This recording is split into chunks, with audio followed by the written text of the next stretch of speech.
Evening and welcome to another edition of Today with Dr. Wendy. I'm Wendy Patrick. My co-host Larry Dersham and I are delighted to welcome you to 13 days before Christmas. Can you believe it? Where did the year go? Well, we know where it went. We talked about it each week, but it went fairly quickly, and we are almost at the big day. However, Christmas is going to look a little different this year. And one of the ways in which it'll look different is Santa will be coming with a bag full of vaccines for many people that have been dying to get vaccinated and are in line depending on who they are, where they work, how old they are. So he will be coming masked, gloved, sanitized, perhaps plexiglassed if you're going to see him at the mall. But vaccines are one of the Christmas list items that many people are very eagerly looking forward to. But not everyone. And that's our first story for this evening. There are some people that don't want to be vaccinated. Now, there are a variety of reasons for this. One is the very practical reason that people want to see how it goes. Let's roll it out with other people before I feel comfortable enough to get that shot in the arm.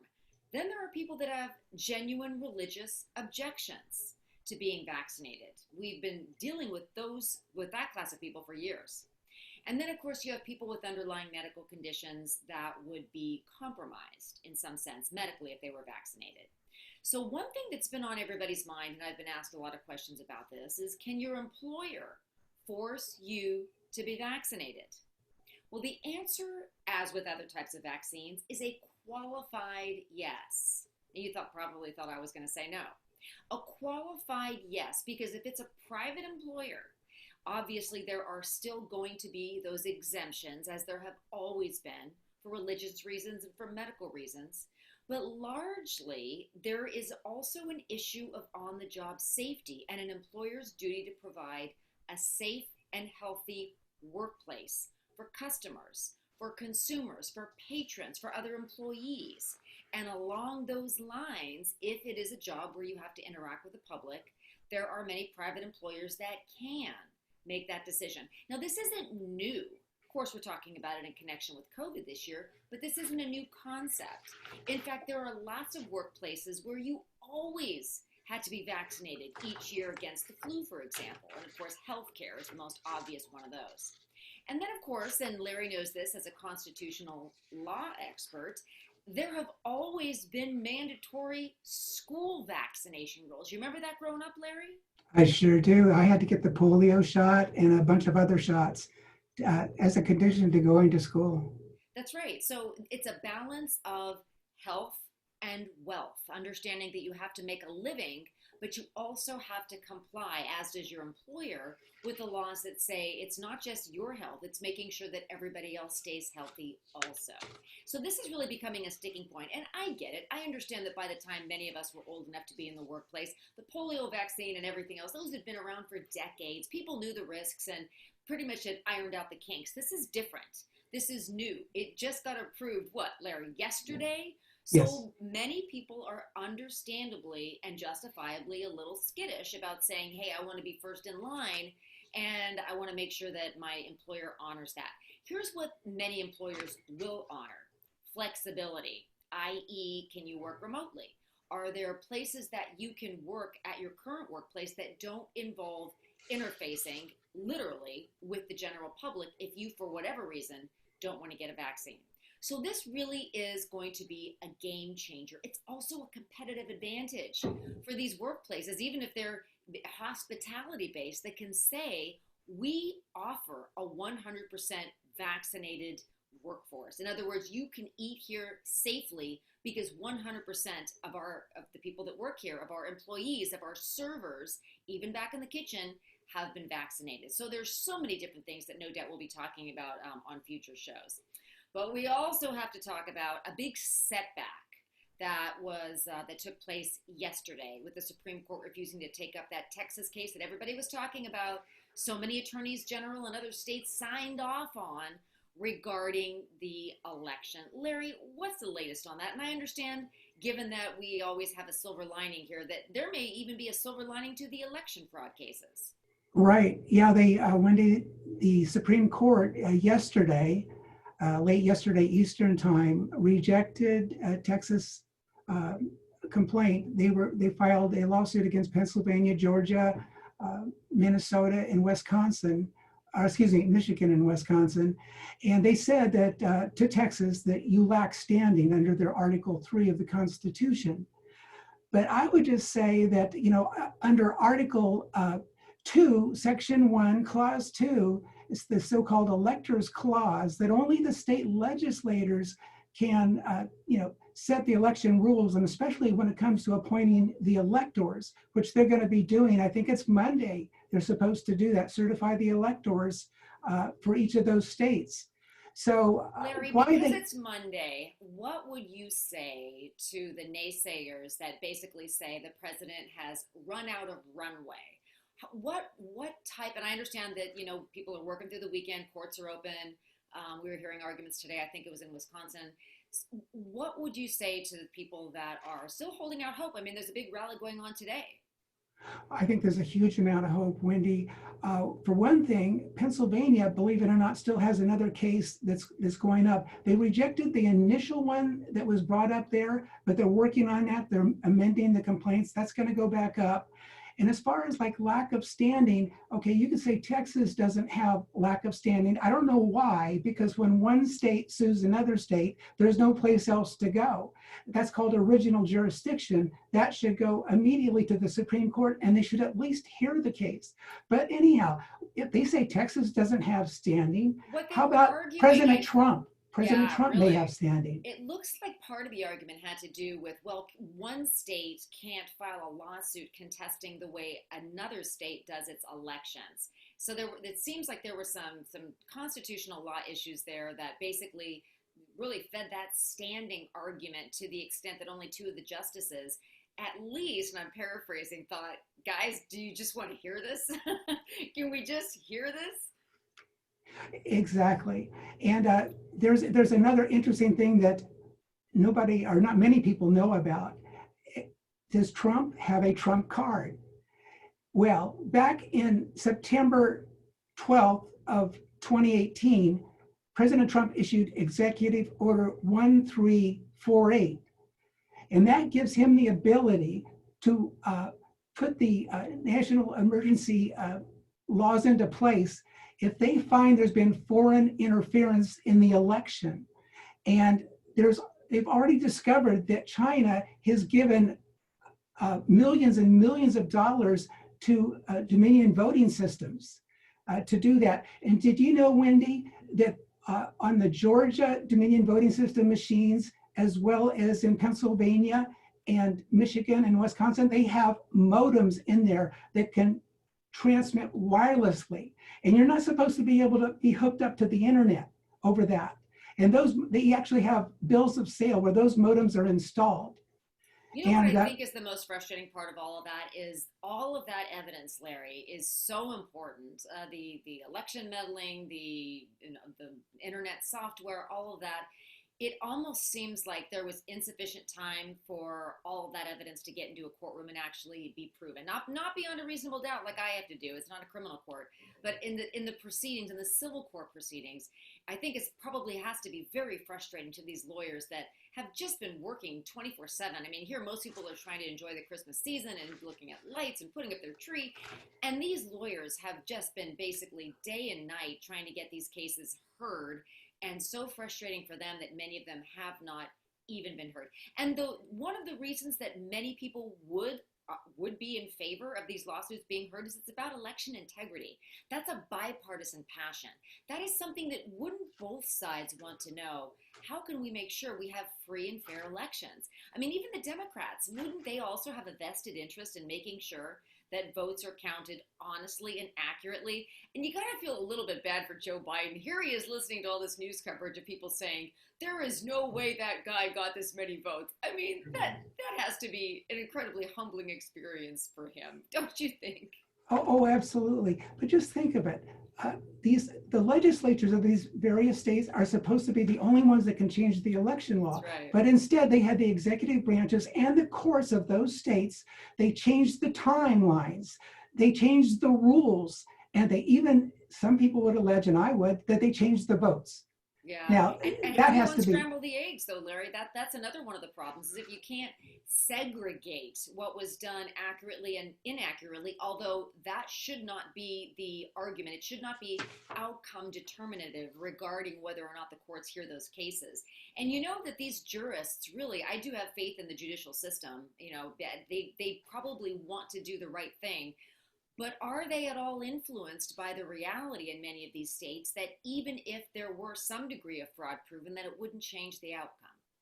yeah, I just think that the state legislators can say, we're going to just have a clean slate of legislators. This election is so messed up. There are so many instances, provable instances of fraud. We're going to just appoint our own electors and basically ignore the fraudulent votes that came in. Yeah, wouldn't it be something if somebody had the boldness for that? Well, that's a topic that we'll probably be talking about for a little while longer, but not forever because January 20th is coming. So when we return, stay with us after the break. You're going to meet an amazing attorney, political analyst, and prolific author who was actually recruited to write conservative commentary by Breitbart. So you won't want to miss this. Don't touch that dial. We will be back in a flash. You are listening to Today with Dr. Wendy. I'm Wendy Patrick. Larry Dersham and I are very pleased to have a colorful, quite interesting guest in the second half that is very knowledgeable and experienced. Now, all of our guests fit that description, but they're all a little bit different. So, Larry, who do we have tonight? And I understand he has a San Diego tie-in as well. Yes, yes, Wendy. I'd like to welcome to the show Kurt Schlichter. Kurt is a senior columnist and author, and he's famously known for his weekly column on political, cultural, and military issues at townhall.com. He's also a prolific writer, and he's penned many books, including the 21 biggest lies about Donald Trump and you, and also a series of novels. One of his latest is called Crisis, just to name a few. Kurt's a partner in Schlichter and Schlonock. It's a law firm, and it focuses on civil litigation. He's also a retired Army infantry colonel with a master's in strategic studies from the United States Army War College. And he's a former stand-up comic, which is very interesting. Yeah, welcome to the show, Kurt. Welcome to the show.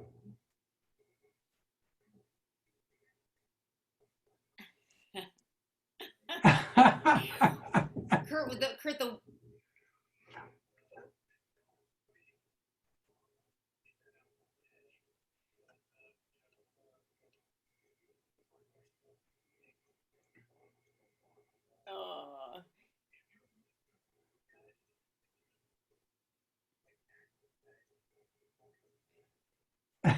well, Kurt, thank you for your service in the Army. That is very impressive. But I do. Oh, well, I'll tell you. I know that that's not true because you commanded over 1,200 soldiers of a cavalry recon squadron, served in the Gulf War, the Kosovo War. You've done a lot. You're very humble, and that's endearing. I do have to say, though, Kurt. Well, Larry and I are trial lawyers, too.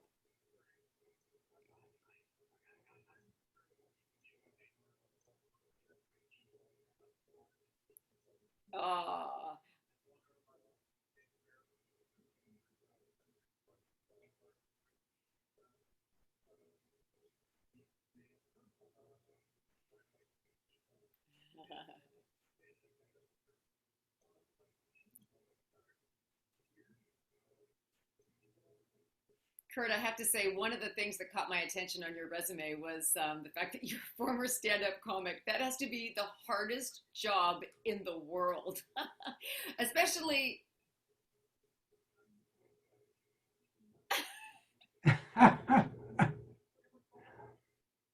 Well, Larry.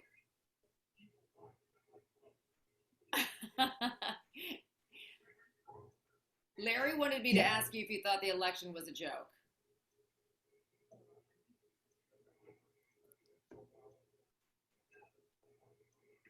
Oh, wow. Oh.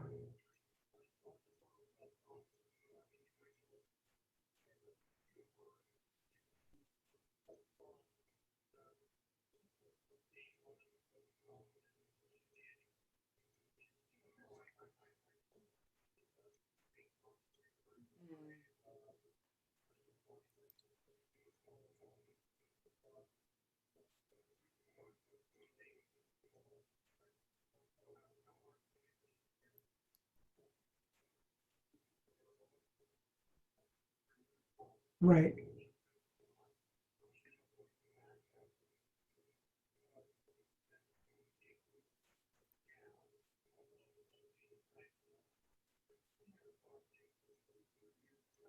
Sure. We just talked about That's that right. before the break. That's exactly That's right. right. Hey, Kurt, to stick in the political realm here, you wrote a recent article in Town Hall called "The Democrats Are in Bed with China," literally. And then they brought up that thing about that gentleman up in Dublin, California, who's a representative.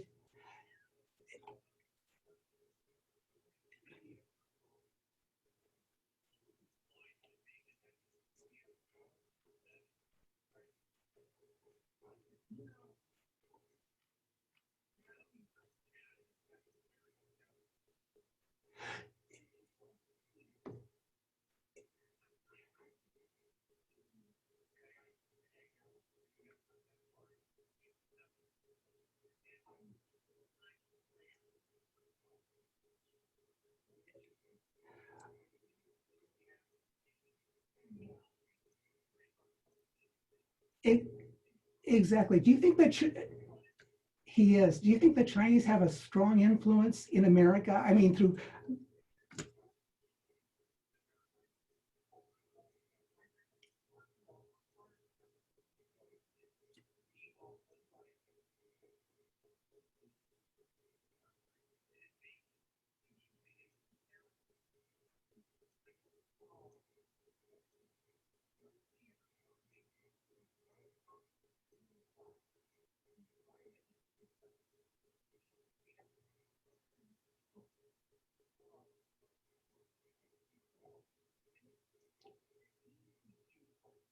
yes,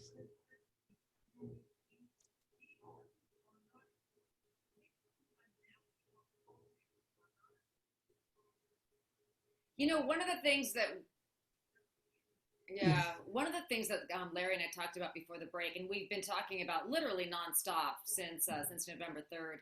We've been talking about all the different types of lawsuits filed, and really the reality that wouldn't both sides value election integrity more than anything else, regardless if the lawsuits were, yeah, well,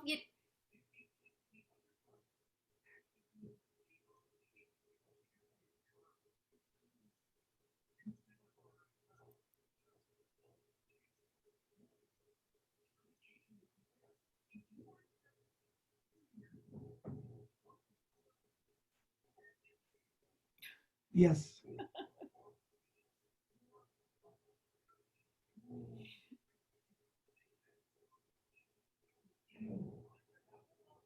it will be interesting to see how Joe Biden gets along with Putin.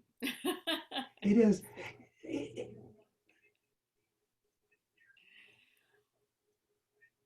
Well, you know that the one story that actually has legitimacy even by the Democratic standards and by Hunter Biden himself is this issue of investigation over his laptop. I mean, we made the joke the other day that Yes, that was my point exactly. And you know, you have to imagine, yeah, you have to imagine there are smart voters on both sides that would have liked to have known that information before they voted. Maybe,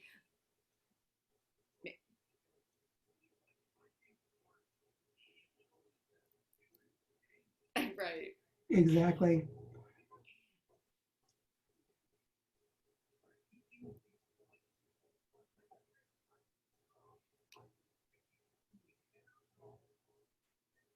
Well, you're also a journalist, Kurt.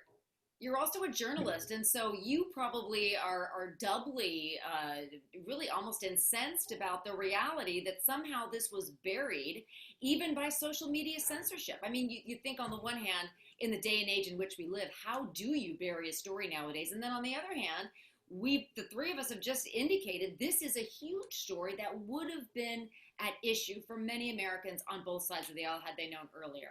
Maybe Hunter Exactly. should get in line with Joe Exotic and Yeah. everyone else and ask the president for a pardon. Oh, hey, Kurt, what do you think about AG Barr and that Durham? Are those guys on our side? Are we going to ever see anything from them?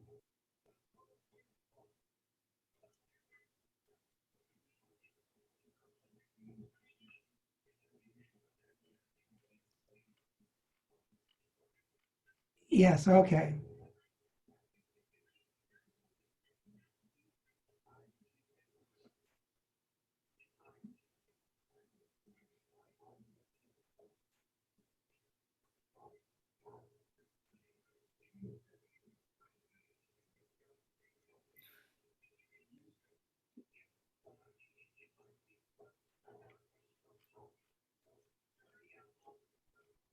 Yeah.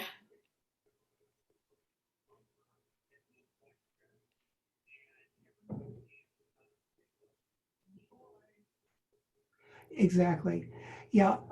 It seems like whenever it comes to the topic of Trump, and I can attest to this, I've got relatives that if you go to Thanksgiving dinner or whatever, they talk about his personality, but they deny the booming economy. Yeah. How you can Uh, deny that? no new wars, the corona vaccine with his Operation Warp Warp Speed and so speed. forth. Yeah. They just totally overlook all his many accomplishments and they focus on his personality. Is that because the media's kind of twisted them in that way? I don't understand it. You know, I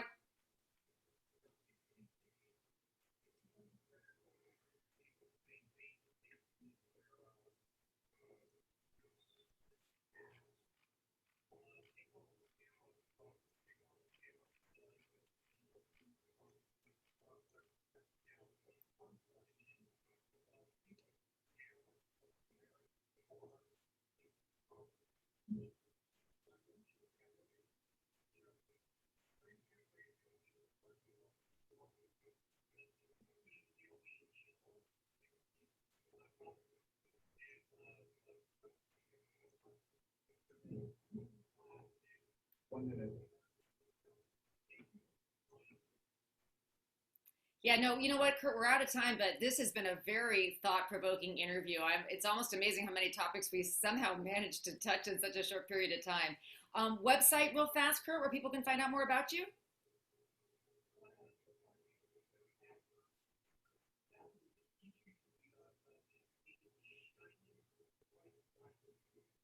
Awesome. Thank you. Thank you so much. And thank you, our listeners, for joining us. Have a wonderful, safe weekend. Please join us next week for more of Today with Dr. Wendy, Headlines with a Silver Lining. Have a great week. God bless you.